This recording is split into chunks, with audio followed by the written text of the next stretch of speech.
You see this ladder right here? Ugh, it's made of sandstone. You know what? We need to replace all of these with plastic. There's actually a good reason for that because run speed is plus 20% on plastic ladders. Matter of fact, plastic is super useful for tiles and whatnot because it has antiseptic properties, plus 50% run speed, and gives you a little bit of decor. So where in my base should I do plastic production? Well, I think it's obvious. Right down here is the perfect spot because I have a thermal nullifier to the north. Once this cold biome gets, so hot, it just turns into a giant puddle. And right over here to the left, I have an oil reservoir, so I can generate more crude oil as needed. So, somewhere in here is going to be plastic production. Perfect. And if I'm really ambitious, I might even do glass production down here as well. Now, today's video is kind of referenced off of the radiant cooling video I did a while ago, and there is one tricky trick when it comes to these plastic units, and that has to do with the arrangement here. You notice that they're dropping on the ground, and I'm using an arm sweeper here to pick it up.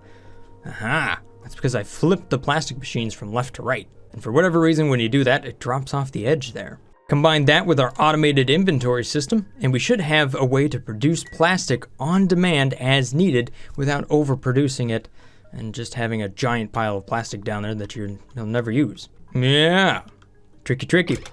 Let's get to it. Okay, first things first, I need to plan out how big this plastic unit needs to be. So this here has an interior space of 9 by 11. That was enough for 4 plastic machines, which is a lot. But it isn't necessarily about how many plastic units I have to worry about because I'm going to automate how much I have on hand. So more plastic machines means I can produce, plastic faster and I don't have to wait as long. Okay, so one of the things I want to keep in mind here when I'm setting up these polymer presses is that they do generate carbon dioxide. They will give off a small amount of steam, but the thing is, it isn't that much. So if we take a look at this, you can see that it's going to be 8.3 grams a second, which is just absolutely minuscule. Now, in this environment down here, I'm really not worried about where that carbon dioxide is going to go. And then I'm not really worried about the steam because chances are we're going to end up with a puddle down here and I'll pump it out of this pool, However, if I were to build this polymer press like up here above the living quarter or something like that, I would have to really worry about the different byproducts that it's going to give off. So here's the big challenge of this build. I'm going to use an auto sweeper to ship the plastic from way down here, because I don't want my dupes to run all the way down here, up here to kind of my storage area, or maybe kind of an automated storage area that might be in this area. I don't really need this stuff anymore. This stuff is pretty much, I've used it for what it was used for, so I could probably get rid of it, and I might have to rework some things. Because if I take a look at the liquid loop, yes, it is full of crude oil, so I can pretty much get rid of that. Yes, what I'm going to try to do here is remote control my polymer presses based on an inventory system that's not located nearby. So that'll be interesting. Here's the other thing. I want this to be kind of future-proof, so I'm going to go ahead and surround it with tiles that I could potentially put kind of a liquid loop in to kind of keep it cool if I want it to. In the case that I got to fire up the thermal nullifier down here and keep this thing cold enough to operate. So here's kind of an interesting thing with this biome. It's that the abyssalite over here actually doesn't go all the way around the cold biome. Now normally that does happen, but for whatever reason in this map, it is not. So I'm going to go ahead and try to make sure that I insulate this, just to kind of keep what heat I can out of here. You can see down here it's like 100 degrees Celsius, and then over here it's negative something. So, oh, and check out this fancy deodorizer. Look at that, it can flip around and stick on the walls. Bam! Thanks for the heads up on that mod, by the way. It's this one right here, better air filters. Okay, as far as the fish farm goes, I'm actually just dripping it in from my water storage over here. If you remember, well, quite a while ago, I actually pumped an entire lake over here. So I'm pretty much emptying this out, and once that's empty, then I could probably just kind of get rid of that and reclaim a little bit of space over there. Okay, here we go. This is interesting. So the volcano down here has finally gone below 200 degrees Celsius. So what I'm seeing here is the liquid phosphorus is now in contact with this igneous rock and it's increasing in temperature. However, you can see that it's still 200 degrees Celsius, so it's still able to thermally shift to the shift plates that are back here, even though it has a vacuum inside of here. So because of that, this thing is still running and running and running. So it'll be interesting to see how this thing works over many cycles now. Oh yeah, and in my last video here, I did look at a chart, but it wasn't covering enough data, so I expanded it here, so now we're up to 305 cycles. And we can see that we did have some cycles where we were wasting a little bit of power there. Well, okay, a little bit. How about 285 watts right there, or joules, I should say. Kilojoules, whatever it is. But you can see that right now, where we're at, we're not wasting power anymore, so we're only at, you know, negative 13 kilojoules or so, which is probably just based on how many batteries I have. So yeah, if you look at the previous cycle right there, 10.6 kilojoules, but you can see that we're using and generating right around 700 kilojoules in the base. And most of that is coming out of that steam turbine over here. All right, dupes, come on down here and let's see what we have. Obviously, I have a lot of crude oil right here. That's good. That'll last a good long while. All right, so the other thing is I'm going to need some power down here. So, I gotta run power from my big power distribution thing that I built last time right on down there. So the thing about the power grid is that it always looks like madness. So I always get a lot of comments, oh, it's so disorganized. You know, I feel like I'm the guy who designs a wire loom for a car, right? No matter what you do, it's going to look like madness to anybody but yourself. You get no respect. None. Your job is only complete when everything works and nobody sees what you've done. Oh, that sounds like a lot of engineering, actually. But it's like the complete opposite of electrical cabinets, right? Where everything's neat and organized and everything's got nice little labels on it. Yeah. Once you get into the real world, it's not as clean, is it? All right, I added power. Boom. All right, dupes, come on down here. And let's dig up all this diamond and everything. Aha! Don't have too much fun. Super dupes love to dig, so.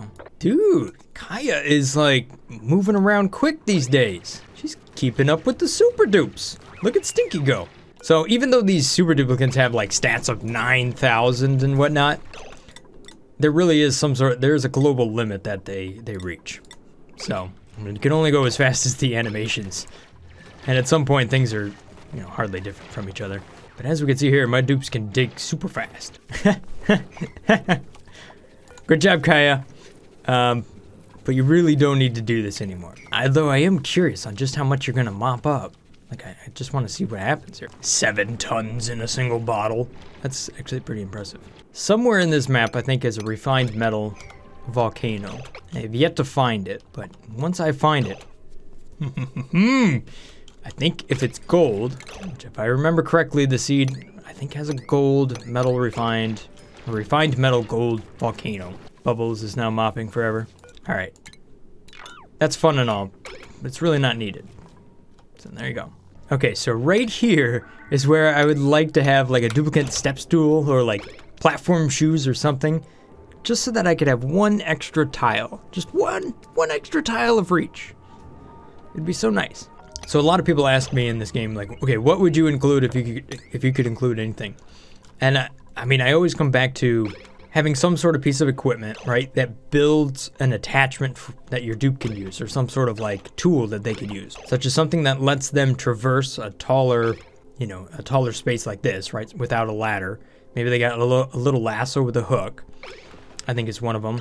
Like a little step stool that they could just like snap out so that they could build an extra tile taller if they wanted to, so that, you know, we don't end up with rooms that are constantly 4 tiles tall.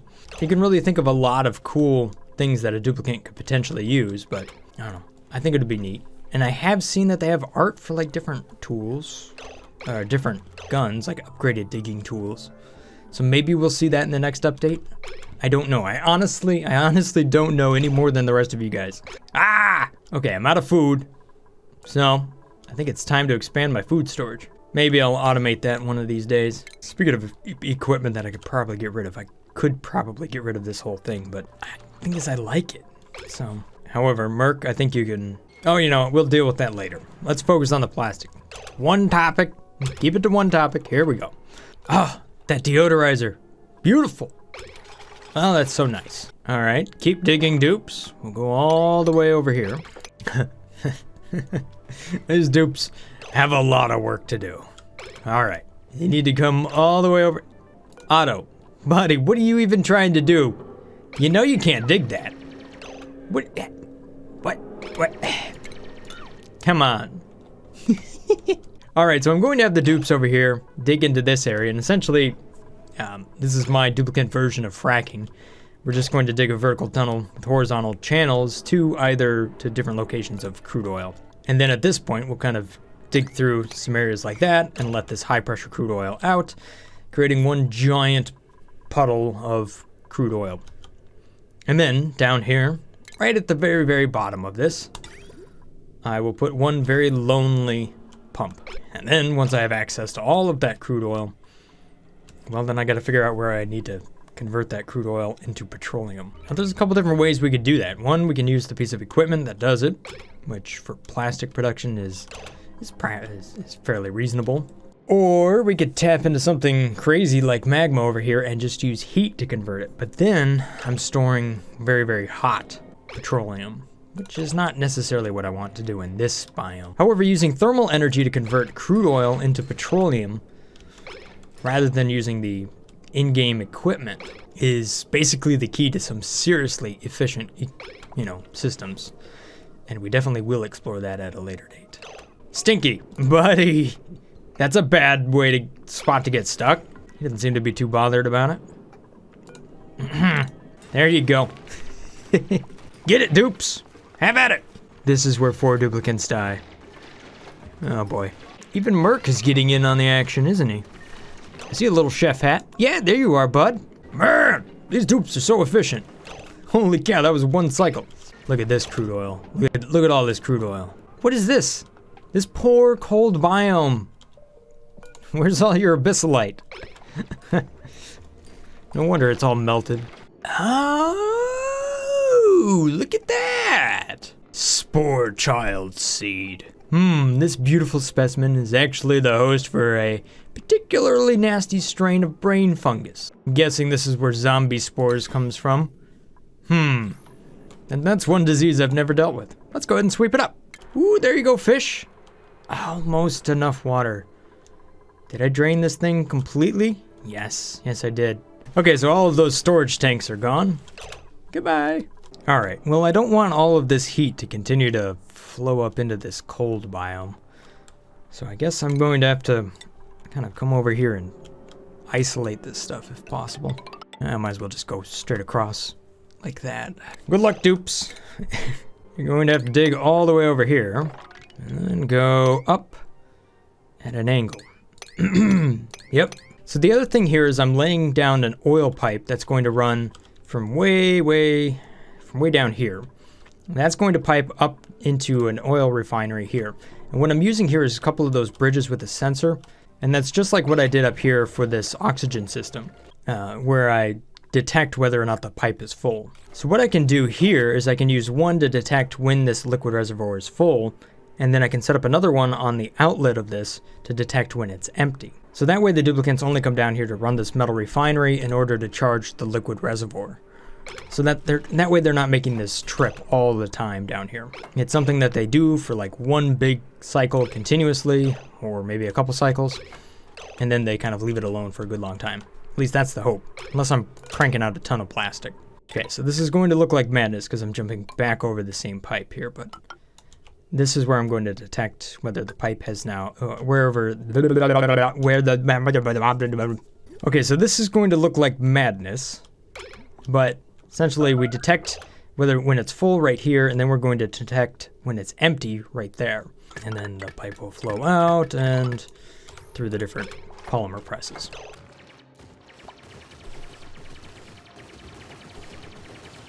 Stinky, buddy. Whoa, how much sand was there? It's Crimson, buddy. Whoa, you're spending too much time down here. Go grab some food. There we go. Got some steel, that's ready to go. Good deal, good deal. Because I made some steel, my base is full of power, that's nice. Good to see. So much power cable. Just all over the place. So I'm running power all the way from up here. I have to run it down here, and I will probably run a transformer at some point right down here just to power up this little pump that's way down here. I think I'll make that out of steel. I'll just plop that down over here. All right, so because I dug out so much of this cold biome over here, I actually was able to pool up a decent amount of water down there. That in connection with everything else that I've been doing up here, just getting rid of this water.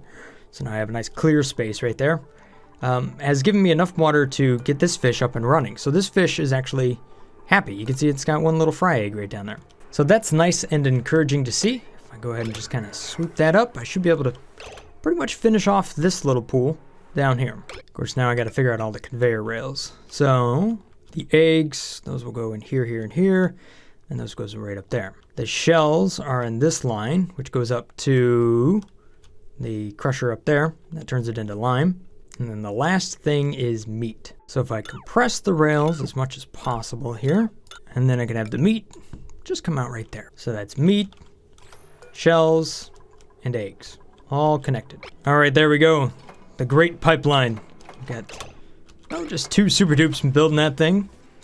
Looks like they're doing a good job. So one of the nice things is that I built this pipe out of the same material that I've been digging up around here. And since I haven't swept anything, these dupes are able to build it really, really quickly. Not only that, the iron ore is used for the wire, so you can see that these dupes are able to just instantly deliver and build over this entire cycle. So that's part of why they can build this so fast. It's not just because they're super dupes, it's just because all the materials are just like right next to them.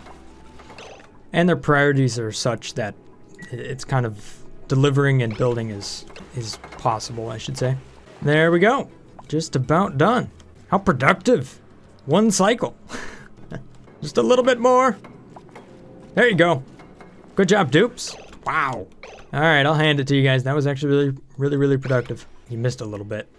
Dupes. Fane's got it. Good job, Fane. What?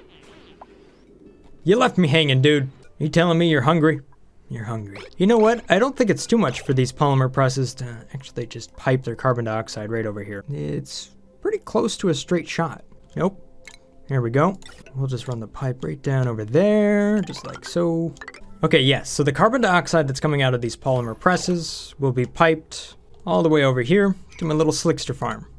There you go, guys. Maybe you won't be starving all the time, although I doubt it. You're probably always going to be starving. Hey man, you could be like this molten slickster down here. He looks kind of chill. This poor guy's been stuck in 4 tiles though.